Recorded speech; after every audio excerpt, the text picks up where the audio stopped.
सिंधु घाटी सभ्यता के अवशेष मानव सभ्यता के इतिहास की महत्वपूर्ण विरासत है और इस विरासत के हजारों नगरों में मोहनजोदड़ो सबसे अनोखा नगर है। आज के पाकिस्तान के सिंध प्रांत में लड़काना जिले में स्थित मोहनजोदड़ो अतीत में कभी हमारे प्राचीन संस्कृति का गौरव हुआ करता था।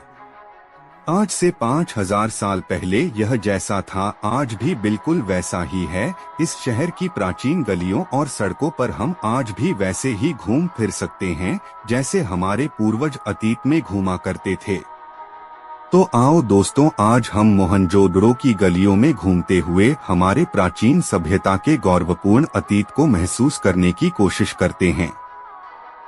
मोहनजोदड़ो शब्द का सही उच्चारण है मोहनजोदड़ो और सिंधी भाषा में इसका अर्थ है मुर्दों का टीला। वास्तविक रूप में यह सिंधु घाटी सभ्यता का सबसे परिपक्व, नियोजित और उत्कृष्ट शहर माना जाता है। पुरातत्वविदों के अनुसार लगभग 2600 ईसा पूर्व से 1900 ईसा पूर्व के बीच आबाद रहा यह नगर अपने समय में समाज के सबसे धनिक विद्वान और व्यापारियों का गढ़ हुआ करता था। आज भी हमें इस नगर के अवशेष लगभग 125 हेक्टेयर के दायरे में बिखरी हुई अवस्था में दिखाई देते हैं।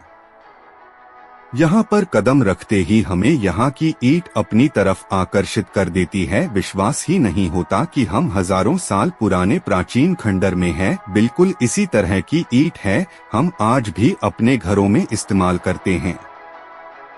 फर्क सिर्फ इतना है कि मोहनजोदड़ो की ईंट दुनिया की सबसे प्राचीन ईंट है। दरअसल इस कहानी की शुरुआत होती है सन 1911 में। उस दिन सिंधु नदी के रास्ते किश्ती से यात्रा कर रहे प्रोफेसर डॉक्टर भंडारकर जी की नजर नदी किनारे स्थित एक टाइलनुमा आकार खंडहर पर पड़ी। वहां का निरीक्षण करने के बाद उन्हें वहां पर एक प्राचीन बौद्ध स्तूप के अवशेष और कुछ बौद्ध कालीन सिक्के नजर आए। उन्हें लेकर वे भारतीय पुरातत्व सर्वेक्षण विभाग के तत्कालीन प्रमुख सर जॉन मार्शल के पास गए। उसे समय हड़प्पा का दौरा कर रहे सर जॉन मार्शल ने तुरंत ही मोहनजोदड़ो को भी भेज दी और उसका बारीकी से निरीक्षण किया। अपने व्यापक निरीक्षण से सर जॉन मार्शल ने वहां पर बौद्ध स्तूप के साथ साथ अति प्राचीन अवशेष होने की भी पुष्टि की और फिर सन 1922 में कर राखलदास बनर्जी की निगरानी में मोहनजोदड़ो में आधिकारिक तौर पर उत्खनन कार्य को शुरुआत हो गई। इस उत्खनन के दौरान उन्हें बड़ी मात्रा में ईंट से बनी इमारतें, मिट्टी के बर्तन, धातु की मूर्तियां और अति प्राचीन मोहरें मिलने लगी, जिससे यह स्पष्ट हो गया कि यहाँ का बौद्ध स्तूप और उत्खनन से निकल रहे नगर के अवशेष है।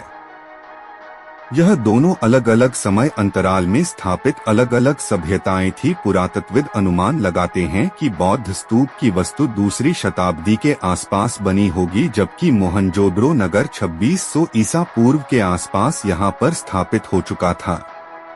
इतना पुराना नगर होने के बावजूद भी इस शहर का मुख्य ढांचा आज भी मजबूत है। यहाँ का प्रसिद्ध जल कुंड जो ग्रेट बाथ के नाम से दुनिया भर में मशहूर है, वह 40 फीट लंबा, 25 फुट चौड़ा और लगभग 7 फीट तक गहरा है। कुंड में उतरने के लिए उत्तर और दक्षिण दिशा की तरफ से सीढ़ियां हैं और 8 स्नान घर भी है। निरीक्षण से पता चलता है कि इस कुंड को काफी समझदारी से बनवाया गया था। यहाँ की ईंट आज भी इतनी पक्की है कि जिसका कोई जवाब ही नहीं। बाहर से आने वाले अशुद्ध जल को रोकने के लिए कुंड के टेल और दीवारों पर चुने और चिरोड़ी से बने गारे को लगाया गया है। दीवारों में डामर का प्रयोग भी किया गया है। इसमें पानी की व्यवस्था के लिए कुआं और पानी बाहर निकालने के लिए पक्की ईंटों से बनी नालियां बनाई गई है। और खास बात यह है कि उन्हें पक्की ईंटों से ढका गया है। आज सिंधु घाटी सभ्यता की पहचान यहाँ की पक्की ईंटें और ढकी हुई नालियों से ही है। इतिहासकारों का मानना है कि समूचे सिंधु घाटी सभ्यता में मोहनजोदड़ो ही वह पहला नगर है जहां के लोग कुएं खोदकर भूजल तक जा पहुंचे थे। इसीलिए वहां पर लगभग 700 के आसपास हुए थे। यहां की बेजोड़ जल प्रबंधन और जल निकास प्रणाली हुए कुंड एवं नालियों को देखकर हम यह कह सकते हैं कि मोहनजोदड़ो के लोग असल मायने में जिला अभियंता थे। यहाँ की खुदाई से यह बात स्पष्ट हो चुकी है कि यहाँ पर खेती और पशुपालन भी होता था। रबी की फसलों में यहाँ पर गेहूं, सरसों, जौ और चनों की खेती के प्रमाण मिलते हैं। दुनिया में सूत के 2 सबसे पुराने कपड़ों में से एक का नमूना यहीं से प्राप्त हुआ है। यहाँ की सड़कें ग्रिड योजना की तरह एक दूसरे को समकोण में कटती है और यह नगर मुख्य रूप से 2 भागों में विभाजित है, जिसका पूर्वी भाग रईसों की बस्ती या दुर्गा कहलाता है तो दूसरा भाग निचला नगर यानी कि मध्यम वर्ग की रहने की जगह कहलाता है।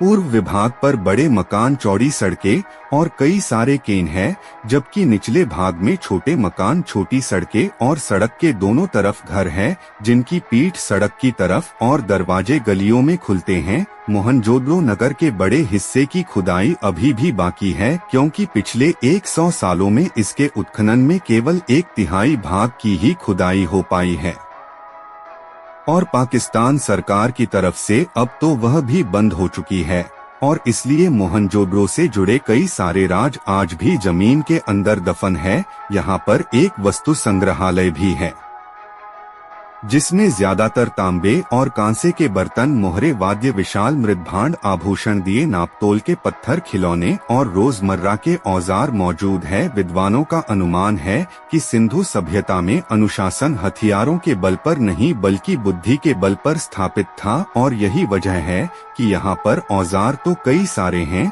लेकिन हथियार एक भी नहीं। सिंधु घाटी सभ्यता के लोगों में कला या सृजन का महत्व भी अधिक था। केवल वास्तुकला या नगर नियोजन ही नहीं बल्कि धातु और पत्थर की मूर्तियां, वृद्धि भांड, उन पर चित्रित मनुष्य, वनस्पति और पशु पक्षियों की छवियां, निर्मित मोहरे, उन पर सूक्ष्मदर्शी उत्कीर्ण आकृतियां, खिलौने की केस विन्यास, आभूषण और शुगर अक्षरों का लिपि रूप सिंधु सभ्यता को तकनीक सिद्ध होने के साथ साथ कल सिद्ध भी साबित करता है।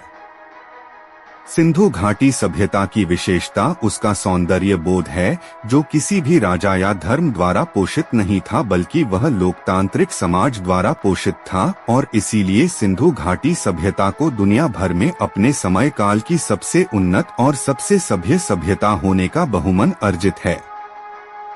दोस्तों, आपको यह जानकारी कैसी लगी, आप हमें कमेंट बॉक्स में जरूर बताइए।